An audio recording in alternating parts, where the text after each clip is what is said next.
కస్టమర్ల సంతోషమే పరమావధిగా రియల్ ఎస్టేట్ రంగంలో ఎన్నో ఏళ్లుగా కొనసాగుతున్నట్లు రియల్ భూమ్ వ్యవస్థాపకులు వి శ్రీనివాసులు నాయుడు అన్నారు. ఒంగోలు మంగమూరు రోడ్లోని నూతనంగా ప్రారంభించిన real boom A to Z service కార్యాలయంలో ప్రత్యేక పూజలు నిర్వహించారు. రియల్ భూమ్ ప్రకాశం జిల్లా బాధ్యులు జె సుబ్బారావు, సత్యవతి దంపతులు ప్రత్యేక పూజలు చేశారు. ఈ సందర్భంగా శ్రీనివాసులు నాయుడు మాట్లాడుతూ రియల్ ఎస్టేట్ రంగంలో వ్యాపారపరంగా మారిందని, సర్వీసు కోణంలో మేము ముందుకు వెళుతున్నామని అన్నారు. ఈ సందర్భంగా పలు విభాగాలను అతిథులు ప్రారంభించారు. ఈ కార్యక్రమంలో రియల్ భూమ్ యూనిట్ సభ్యులు పాల్గొని ప్రకాశం జిల్లా ఇన్ఛార్జ్ జె సుబ్బారావును అభినందించారు.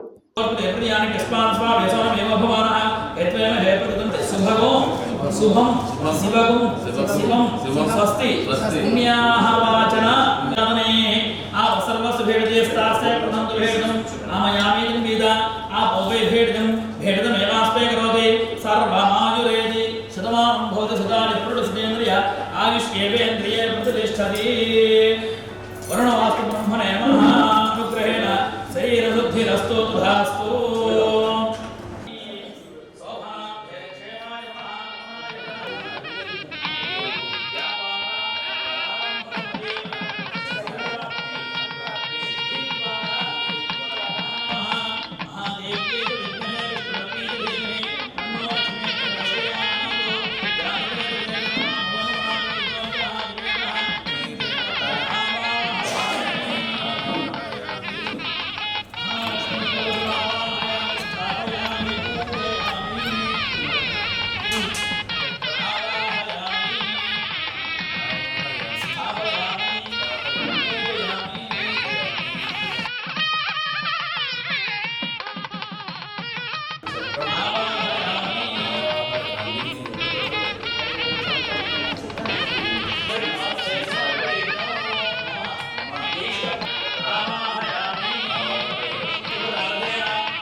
Real boom real estate services అన్నది A to Z సర్వీసెస్ ఒక 14 సంవత్సరాల నుంచి కృషి చేసిన ఫలితం ఈరోజు అందరి భాగస్వామ్యంతో మా 100వ బ్రాంచి ఈరోజు ఒంగోలులో ఓపెన్ చేసుకోవటం జరిగింది.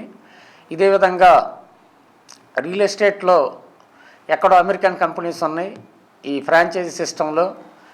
అటువంటిది ఫస్ట్ టైం ఇండియాలో రియల్ ఎస్టేట్ ఫ్రాంచైజీస్ ఇచ్చే సిస్టమ్ని డెవలప్ చేసి ప్రతి కస్టమర్కి కూడా అందుబాటులో సర్వీస్ ఉండేటట్టు, అదేవిధంగా రియల్ ఎస్టేట్లోనే ఫస్ట్ టైం ఒక ప్లాట్ కొంటే ఒక ప్లాటు ఫ్రీ ఇచ్చే విధానంతో ముందుకు వెళ్తూ ఉంది. అంటే ఏదో రేటు పెంచి ఒక ప్లాట్ కొంటే ఒక ప్లాట్ ఉచితం కాదు, వాస్తవానికి మార్కెట్లో ఉన్న రేట్ల కంటే కూడా తక్కువ రేట్లే అన్నమాట. సపోజ్ మేము కోటప్పకొండ మిన్నికల్ దగ్గర వేసిన వెంచరు అక్కడే 7,000 రూపాయలు నడుస్తున్న దగ్గర మేము ఒక 2,000 రూపాయలు గజం అందజేస్తూ ఉన్నాము. 3,999లో 1+1 ఆఫర్ ఇవ్వడం జరుగుతుంది. అదేవిధంగా 21,000 దగ్గర 9,000. అదేవిధంగా సిఆర్డి వెంచరు ఒక 7,899 1+1 ఆఫరు. అదేవిధంగా అపార్ట్మెంట్లు కూడా 1+1 ఆఫరు. ఏదున్నా కూడా ఏంటంటే రియల్ భూమిలో ఏంటంటే ఒకటే రియల్ భూమి ప్రైస్ ఈజ్ రియల్ ప్రైస్ అనమాట. అంటే ఎక్కడైనా కస్టమర్కి మనం సాటిస్ఫై చేస్తే అదే బిజినెస్ అవుద్ది. ఇవాళ రియల్ ఎస్టేట్ రంగం అన్నది చాలా ఇబ్బందులు ఎదుర్కొంటా ఉంది. కేవలం అది ఇప్పుడున్న వెంచర్స్ ఓనర్ల యొక్క ఒక దురాశ. అంటే మార్కెట్లో వచ్చేసేసి ప్రతిదానికి రేట్ నిర్ణయించే ఇది ఉంది. కాకపోతే ఇది కొంతమంది గుత్తాధిపత్యంతో వాళ్ళు రేట్ నిర్ణయించేసేసి ఒక నలుగురు అనుకొని జనం మైండ్ గేమ్ మీద వీళ్ళు బిజినెస్ చేస్తూ ఉన్నారు. అట్లా కాకుండా బంగారం రేటే రోజు నిర్ణయించబడుతున్నప్పుడు భూమి విలువ ఎందుకు రోజు నిర్ణయించలేరు? అంటే మేము వడ్డీలకు తీసుకొచ్చాం, మాకు అంత అయింది ఇంత అయింది, ఇదంతా కూడా కస్టమరే మోయాలి. ఆ కస్టమర్ని మోయించే బాధ్యత వీళ్ళు డైరెక్ట్ తీసుకోరు. మీడియేటర్స్ ద్వారా అంటే ఏజెంట్స్ ద్వారా అసోసియేట్స్ ద్వారా వాళ్ళ జీవితాలను పణంగా పెట్టి వాళ్ళు చేసే పనిలో వీళ్ళు లాభపడుతున్నారు తప్పితే మిగతా వాళ్ళంతా కూడా కస్టమర్ లాస్ అవుతున్నాడు. అట్ ది సేమ్ టైం వీళ్ళ ఫేస్ వాల్యూ కూడా పోతూ ఉంది. ఈ పద్ధతి కాదు అన్న సిస్టమ్ తోటే వచ్చిందే ఫస్ట్ టైం ఇన్ ఇండియా ఈ రియల్ భూమ్ సిస్టమ్. దీంట్లో బయ్యింగ్ సెల్లింగే కాకుండా ఏ పాత ప్లాట్ అయినా ఇచ్చి కొత్త ప్లాట్ తీసుకోవచ్చు.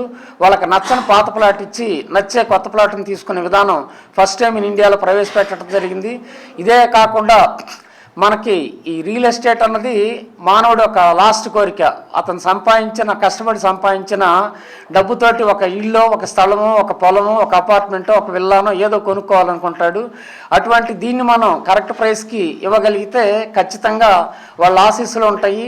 ప్రతి ఒక్కళ్ళు కూడా ఏంటంటే ఈ ఫీల్డ్ని ఎంచుకుంటారు. అట్లా కాకుండా ఇవాళ జరుగుతున్నది ఏంటంటే వాళ్ళు రియల్ ఎస్టేట్ ఓనర్స్ యొక్క అత్యాశ దురాశ ఇవాళ చాలా ఈ రియల్ ఎస్టేట్ వ్యవస్థ రియల్ ఎస్టేట్ అని చెప్పుకోవాలంటే కూడా ఇబ్బంది పడే స్థితికి అందరు కూడా వెళ్ళిపోయారు. అట్లా కాకుండా వాస్తవ పరిస్థితుల్లోకి వచ్చినప్పుడు ఈ ఫీల్డ్ ఖచ్చితంగా బతుకుతుంది. కాబట్టి ఈ ఫీల్డ్ని బతికించాల్సిన బాధ్యత, ఈ ఫీల్డ్ పరిశ్రమగా గుర్తించాల్సిన బాధ్యత అందరి మీద ఉంది, రాష్ట్ర ప్రభుత్వాల మీద, కేంద్ర ప్రభుత్వాల మీద. అదేవిధంగా అందరూ కూడా ఈ అసంఘటిత రంగాన్ని సంఘటితం చేసి పోరాడినప్పుడు మాత్రం ఖచ్చితంగా మనం జనాలు మన్నాలు పొందుతాము. ఈ విధంగా ఇదే కాకుండా మనకి ఒక 99 రకాల సర్వీసులు ఉన్నాయి. Good morning to good night అన్ని రకాల సర్వీసులు, health care, person care, beauty care, బట్టలు, బంగారం, అట్లానే అన్నీ కూడా మార్కెట్ రేట్ కంటే అమెజాన్, ఫ్లిప్కార్ట్, స్నాప్డీల్ కంటే 10 to 25% మనం తక్కువకి ఇచ్చే విధానంలో వెళ్తూ ఉన్నాం. ఇక్కడంతా కూడా ఒక ఫ్యామిలీ లాగా మూవ్ అయ్యే సిస్టమ్. ఇక్కడ లాభం అనేది వచ్చేసేసి మా కంపెనీలో 92.4% పంచబడుద్ది. కేవలం 7.6% తోటే మా ఆఫీసుల మెయింటెనెన్స్ కానీ మా ఎంప్లాయీస్ మెయింటెనెన్స్ కానీ మొత్తం కూడా ఇవ్వటం జరుగుతుంది. ఏపీ అండ్ తెలంగాణలో ఒక 3,000 ఫ్రాంచైజీలు మేము టార్గెట్గా పెట్టుకున్నాం. ఇప్పటికి ఇది 100వ బ్రాంచ్. రియల్ భూమ్ అనే కంపెనీ గురించి పూర్తిగా నాలెడ్జ్ తెలుసుకొని, లీడర్స్ యొక్క పనితనం తెలుసుకొని, దీని యొక్క గ్రౌండ్ ఎలా జరుగుతుంది, అసలు టీం వర్క్ ఎలా ఉంటుంది, అసలు ఫ్యూచర్లో మనం ఇది బ్రాంచ్ తీసుకుంటే మనకి యొక్క సెక్యూరిటీ ఏంటి, మనం సర్వీస్ ఇస్తే కస్టమర్కి తక్కువ కాస్ట్లో ఎలా వస్తుంది, మార్కెటింగ్ ప్లానింగ్ ఏంటి, మొత్తం నేను తెలుసుకొని దీని గురించి పూర్తిగా అవగాహనతో నేను ఈ సెంటర్ని రన్ చేస్తున్నాను. సో ఇవాళ ఓపెనింగ్ చేసినందుకు ఈ ఓపెనింగ్కి వచ్చిన మెయిన్ పర్సన్ దూప్శెట్టి శ్రీనివాస్ గారికి, అలానే మా టీం అందరితోటి ఇవాళ ఇంటర్వ్యూ ఇవ్వడం నాకు చాలా హ్యాపీగా ఉంటుంది. సో శ్రీనివాస్ గారు చెప్పినట్టుగా ఫ్యూచర్లో ఒక రియల్ ఎస్టేట్ భూమి అనేది ప్రతి ఒక్కరికి కామన్గా అందుబాటులో వెళ్ళేటట్టుగా, ప్రతి సర్వీసు తక్కువ కాస్ట్లో ఇచ్చేటట్టుగా, రాబోయే రోజుల్లో ప్రతి పర్సన్కి సర్వీస్ ఇచ్చేటట్టుగా దీన్ని ప్రోగ్రామ్ డిజైన్ చేశారు. దాంట్లో నా వంతు నేను 100% దీన్ని ఎఫెక్ట్ పెట్టి ప్రతి సర్వీస్కి నేను బాధ్యున్నయ్యి ఉండి దీనికి సర్వీస్ ఇద్దామనే ఉద్దేశంతో నేను నా కుటుంబ ఫ్యామిలీ అందరూ దీంట్లో ఇన్వాల్వ్ అయ్యాను. Thank you sir. ఈరోజు ఈ రియల్ భూమ్ రియల్ ఎస్టేట్ అనేది వినూత్నమైనటువంటి కొత్త విధానంతో వస్తున్నటువంటి కాన్సెప్టు. ఇది పాన్ ఇండియా లెవెల్లో మొదలైనటువంటి ఆర్గనైజేషను మొట్టమొదటగా ఆంధ్రప్రదేశ్, తెలంగాణ రాష్ట్రాల్లో స్టార్ట్ చేసి అంచెలంచెలుగా గ్రామ స్థాయి నుంచి కూడా అందరికీ సర్వీస్ ఇవ్వాలనే ఉద్దేశంతో ఏర్పాటు చేసినటువంటి ఈ సంస్థ ఈరోజు ఈ ఒంగోలు బ్రాంచ్ని ఓపెనింగ్ చేసుకుని ఈ ప్రధానంగా ఈ ఫ్రాంచైజీని టేకప్ చేసినటువంటి మన సుబ్బారావు గారికి అందరికీ కూడా నా హృదయపూర్వక నమస్కారాలు తెలియజేసుకుంటూ, ఈరోజు ఈ రియల్ ఎస్టేట్ ద్వారా మరి అందరికీ అందుబాటులో సర్వీసులు ఇవ్వడంతో పాటు అదేవిధంగా ఈ ఎంటైర్ ఆర్గనైజేషన్ ద్వారా ఎంప్లాయ్మెంట్ కూడా గణనీయంగా వేల సంఖ్యలో ఇచ్చేటువంటి పరిస్థితి ఈ ఆర్గనైజేషన్ కల్పిస్తుంది. కాబట్టి ఈ అవకాశాన్ని సద్వినియోగం చేసుకోవాలని యావత్ ప్రజానీకాన్ని కోరుకుంటున్నాం. Thank you very much.